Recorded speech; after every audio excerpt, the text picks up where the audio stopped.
Bonjour à tous, je suis très heureux de vous retrouver sur Tandem TV et aujourd'hui j'ai le plaisir d'interviewer Eva Balbin Brafman. Bonjour Eva. Bonjour, Boker Tov. Alors Eva, tu es guide touristique, mais aujourd'hui c'est une autre casquette qui va nous intéresser dans ton expérience puisque tu co-diriges une association exceptionnelle qui s'appelle les Bénévoles de Sauvons Notre Terre avec David Gian de Ranana, un très beau projet dont j'aimerais que tu nous parles aujourd'hui. Alors Eva, de quoi s'agit-il? C'est un projet qui a commencé, après bien évidemment le 7 octobre. Tout au début, moi j'étais, un petit peu dans un effort, d'aider le pays, mais et ma ville, Modine, dans la sécurité et puis tout à coup, au sein des ZEI et des anciens ZEI, a couru le bruit que David Gian organisait, des volontaires pour aller aider les agriculteurs qui s'étaient retrouvés sans main-d'œuvre, suite au départ, des travailleurs thaïlandais et à l'absence bien évidemment des travailleurs agricoles également, palestiniens et toutes les récoltes à récolter et donc il y a eu un élan comme ça, de bénévolat et d'aide vers ces agriculteurs et puis petit à petit David a décidé, suite à des demandes de ses amis de France, de monter ce mouvement, francophone et pour des gens qui venaient de France, nous aider et pour, des Israéliens francophones, d'ici pour aller travailler, la terre et sauver les récoltes, tout simplement. Donc, Alors, effectivement, c'est une des particularités des bénévoles de Sauvons Notre Terre, c'est que vous avez à la fois des Israéliens qui participent à ce projet, mais également des non-Israéliens qui, lors de leur séjour en Israël ou qui prennent l'avion pour venir en Israël et qui décident de participer à ce projet. exactement. Donc on a mais c'est que des francophones, hein. Donc on a des gens qui sont en Israël, des francophones qui ont fait leur aliyah, par exemple, depuis 30 ans ou depuis 6 mois, et des gens qui sont touristes, qui prennent l'avion, qui font un effort, qui viennent donner et de leur temps et font cet effort de venir passer du temps en Israël. Ça peut être, 1 semaine, ça peut être j'ai des gens qui sont venus, par exemple, qui ont loué des appartements, qui sont venus pendant 6 mois et qui, pendant 6 mois, ont pris le bus tous les matins pour aller aider les agriculteurs. Mais chaque effort est plus que louable et plus qu'admirable pour nous, que ce soit une journée, que ce soit une semaine. Chacun vient, donner, mettre les mains dans la terre et sauver l'agriculture israélienne. Depuis le 7 octobre, enfin depuis disons autour du 20 octobre, quand il y a eu un petit peu moins de tirs de missiles et jusqu'à aujourd'hui. Donc ça s'est mis très rapidement en place et je reviens sur ce point-là. Est-ce que vous avez une idée de la répartition entre les Israéliens francophones et les non-Israéliens francophones qui viennent participer au projet? Hem, il y a eu beaucoup plus ah, de francoph nous, notre vision et notre but, c'est vraiment tourné vers les francophones. C'est pour ça que le site est en français, les groupes sont en français, les accompagnateurs sont en français. Hem, on Entre représente Israéliens et non-Israéliens, j'ai envie de dire. entre touristes et gens Et d'ici. locaux, ouais. Il y a une grande majorité de touristes jusqu'à aujourd'hui, même si en ce moment le nombre a un petit peu baissé suite au problème des vols, heu, qui n'existent pas beaucoup entre notamment la France et Bien Israël. Donc sûr. c'est un problème pour tous les bénévoles. Mais bon, ça, c'est quelque chose de particulièrement exceptionnel. Alors toi, ta casquette première principale, c'est guide touristique. Ça fait 20 ans que tu es guide touristique. Est-ce que, 30, faut rajouter presque 10 ans. 20 ans, 30, 30. ah pardon, 30 ans, 94, Ouais, oui, le 30 le ans, le temps 30 ans, passe. Ouais. exact, 30 ans. Est-ce que à travers cette activité, il y a des endroits que tu connaissais pas, que tu as eu l'occasion de découvrir? Hem J'ai rarement, passé du temps dans les champs, à planter des courgettes ou à ramasser des oranges en étant guide touristique. Non, par contre, mon activité de guide et ma connaissance, des lieux permet toutes sortes de liens, à travers l'activité agricole et mon activité de guide. C'est toujours enfin, c'est un plaisir pour moi et c'est aussi important pour moi de, relier et de rappeler aux bénévoles qu'on est d'abord un peuple d'agricoles et on a totalement oublié ça. Notre rapport à la terre, c'est un rapport toutes les fêtes juives, tout le calendrier juif tourne autour, de l'agriculture. Là, on est à Hanouka, par exemple, donc les exemples, on les trouve tout le temps. Là, Hanouka, hem, la petite fiole d'huile qui a duré pendant 8 jours et qui a permis qu'on, renouvelle le stock d'huile pour, allumer la menorah dans le temple. C'est pas par hasard que ça se trouve à ce moment-là de l'armée. On vient de l'année. On vient de terminer, le massicre, les récoltes d'olives et on peut pas faire de l'huile d'olive au mois de mars. On peut pas faire de l'huile d'olive au mois de septembre.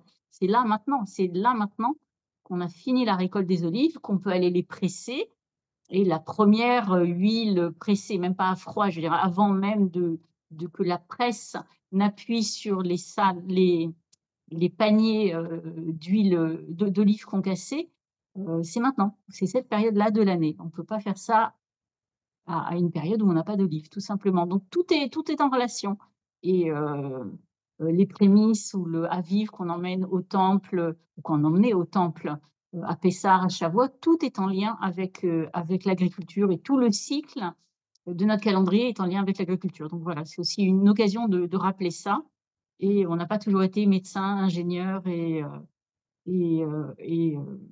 donc le lien à la terre, il est très, très fort et les gens, ça permet, et ça ils nous le disent, ça permet de recréer ce lien et de retrouver ses racines, physiques même avec la terre d'Israël.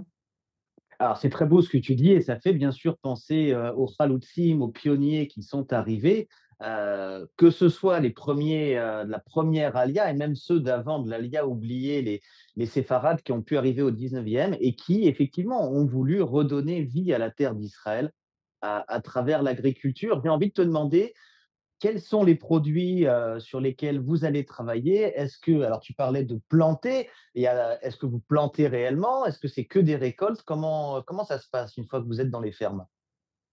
Alors on a tout fait, ça dépend des agriculteurs. Il y a des agriculteurs qu'on a suivis par exemple depuis le mois d'octobre l'année dernière. Je cite par exemple un tout petit agric nous on a préféré travailler surtout avec des petits agriculteurs qui étaient plus difficiles d'accès, qui avaient moins de facilité à trouver, des bénévoles. Je cite par exemple Shalom, qui est un vieux monsieur qui habite à Kadima, qui plante des fraises et qui cultive des fraises depuis toujours. Il doit avoir, j'ai jamais demandé en fait, mais entre 70 et 80 ans. Il est lui-même handicapé, blessé. Il a été blessé à une des guerres auxquelles il a participé et depuis le mois d'octobre de l'année dernière, on a, désherbé ces champs. Alors c'est ce qu'on appelle une activité où la terre est basse. Donc il faut se pencher, c'est physique, c'est pas évident, mais on a désherbé, planté, récolté et ensuite nettoyé. On a fait tout le cycle avec lui depuis le mois d'octobre jusqu'au mois de mai-juin et il fait vraiment partie de la famille et nous avec. On a un autre agriculteur à Kfar Bilou, où on a commencé, à ramasser les grenades, au mois d'octobre l'année dernière et on a terminé au mois de juin tous ces agrumes, clémentine, orange, pamplemousse, sanguine, enfin toutes sortes de choses. Donc avec eux, on a fait tout le cycle. On a planté des courgettes, on a ramassé des aubergines dans des serres, dans des champs. On a récolté des jojobas. Alors le jojoba, c'est une espèce de noix, avec laquelle on fait de l'huile et qui est utilisée en cosmétique, par 40°, dans la vallée de la Ela au mois de novembre l'année dernière, c'était très difficile. Aujourd'hui, nos bénévoles sont un peu plus âgés, donc on essaie d'adapter aussi à leurs possibilités, parce que le but, c'est que tout le monde y prenne et du plaisir et continue à venir, donc on s'adapte. Donc on évite, par exemple, d'aller planter des courgettes, c'est quand même très, très difficile parce qu'on est à 4 pattes, tout le temps. Mais on a récolté des poivrons, des piments, on fait du tri également, et du conditionnement. C'est quand même très agréable quand il pleut de pouvoir Ouais, donc continuer à avoir des activités. c'est très complet et ce qui est très beau, c'est qu'effectivement, quand vous faites ce suivi-là sur les exploitations, bah, il y a toutes les étapes. Il y a le travail de la terre, il y a la plantation, il y a la récolte, il y a le conditionnement. Donc, il y a vraiment tout le cycle de vie du produit auquel vous participez. Donc, ça, c'est quelque chose de très beau. J'ai une question très pratique. Il y a des gens qui veulent participer, qui ne sont pas véhiculés. Comment ils font pour aller sur les exploitations? Alors, on a également on travaille ensemble avec une association israélienne qui s'appelle Leket Israël, qui sauvent de la nourriture, c'est leur but et eux mettent, à notre disposition des bus, lorsque l'on a, assez de participants pour faire des missions, personnelles et sinon on grossit leur rang et leur effort et on participe, nous, à leur sortie, de mission agricole. Donc on travaille ensemble et on est quand même un on a un apport très important, à l'enquête et c'est l'aide se fait dans les 2 sens. Le but étant d'aller aider les agriculteurs, c'est vraiment le but, principal. Génial. Alors, est-ce qu'il y a des enfants également qui peuvent participer ou est-ce que c'est vraiment des activités réservées aux adultes? Alors, il y a certains endroits où les enfants, peuvent venir à partir de 12, 13 ou 14 ans. Ça dépend en fait ça dépend des agriculteurs et de leur, ressenti et de leur expérience avec les enfants. Donc les enfants, c'est pas toujours, mais on arrive quand on a des gens qui nous téléphonent ou qui prennent contact avec nous directement et qui nous disent: «On a des enfants». Là, Hanouka, par exemple, on essaye de trouver des activités avec les enfants. En général, à partir de 12 ans, il y a pas de problème. OK. Est-ce que tu as, un partage à faire avec nous sur le ressenti aussi bien des agriculteurs que des participants sur cette expérience, sur ces rencontres qui sont souvent, j'imagine, des rencontres uniques? Parce que, aussi bien un agriculteur de recevoir des gens qui peuvent venir de différents endroits et qui n'y connaissent rien que, aujourd'hui, effectivement, tu le disais, on est très éloigné de la terre, de gens qui se retrouvent sur une exploitation agricole pour la première fois de leur vie. Alors totalement, c'est un peu alors d'abord, c'est un choc pour les agriculteurs de voir qu'il y a cet engouement et ce nombre important jusqu'à aujourd'hui. On est quand même on est 1 an et 2 mois après et les Français sont toujours là et je dois dire que je l'entends beaucoup, beaucoup, beaucoup de la part des agriculteurs dire que, bah, franchement les bénévoles français, enfin, c'est pas très, très modeste de dire ça, mais c'est quand même absolument incroyable de voir qu'ils viennent pour travailler. Ils viennent pas pour prendre un selfie, se prendre en photo dans les champs et dire: «Ah, j'ai été faire 1 heure de bénévolat». Non, non, ils viennent et ils donnent de tout leur cœur et toute leur énergie et ils y mettent vraiment toute leur âme. Donc les agriculteurs heu, sont vraiment épatés. Parfois, ils avaient quelques a priori sur les Français. Et ça tombe, je dois dire qu'on n'a pas que des juifs, hein, il y a également des non-juifs qui viennent et qui travaillent pour les mêmes raisons et c'est un élan qui est plus que enfin, qui est jugé admirable par les agriculteurs et je dois dire que et par David et par moi aussi, parce qu'il y a absolument rien d'évident à ce qu'on soit toujours là sur le terrain, tellement de temps, après. Donc ça, c'est pour les agriculteurs qui sont plus qu'heureux de nous voir et de nous revoir. Heu, Par exemple, il y a des agriculteurs chez qui on a travaillé au mois de février pour, tailler des vignes. Ils nous ont dit à un moment donné: «On n'a plus besoin», qui nous ont rappelé au mois de juin en nous disant: «Est-ce que vous êtes toujours sur le terrain? Parce qu'on a vraiment besoin de vous pour aller, ramasser le raisin» et on a des gens qui avaient taillé des vignes au mois de février, qui sont venus le ramasser de France depuis, en juin sur la même exploitation avec les mêmes agriculteurs.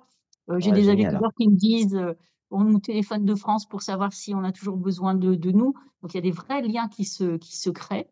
Il y a des gens qui ont fait leur alia, Waouh! suite à ouais, ouais, carrément. Il y a des couples qui se sont créés parce qu'en plus des missions quotidiennes, on a également eu pendant très, très longtemps, jusqu'au mois de juillet, des missions d'1 semaine à Nitsana pour aller aider des agriculteurs, près de la frontière, égyptienne. On a Égyptienne, on a ouais. on a des petites histoires romantiques aussi qui se sont faites là-bas.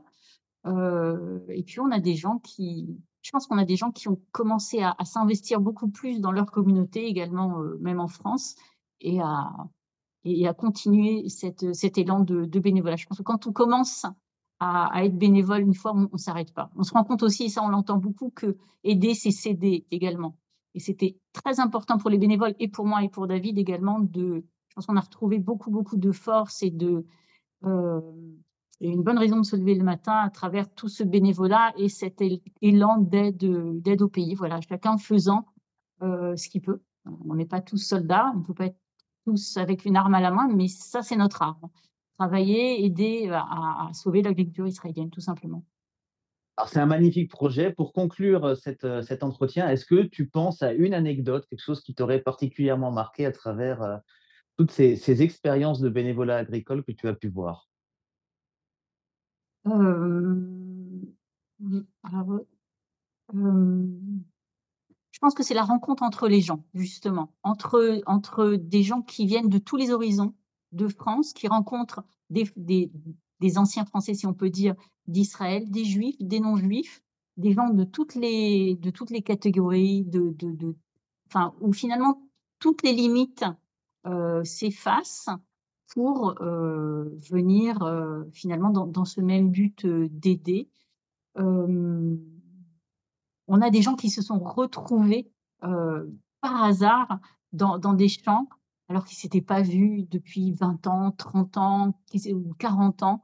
On a 2 dames alors ça c'était sympa comme, 2 dames de 90 ans qui se sont connues, en bénévoles agricoles il y a 60 ans, Waouh! en Israël, et qui sont venues ensemble, parce que depuis elles sont amies, qui sont venues ensemble de nouveau à 90 ans cueillir des fruits des clémentines, c'était à Kfar Bilou, chez Oded, et ça, c'était, enfin voilà, c'était un grand moment. Mais il y en a plein en fait, il y en a vraiment plein.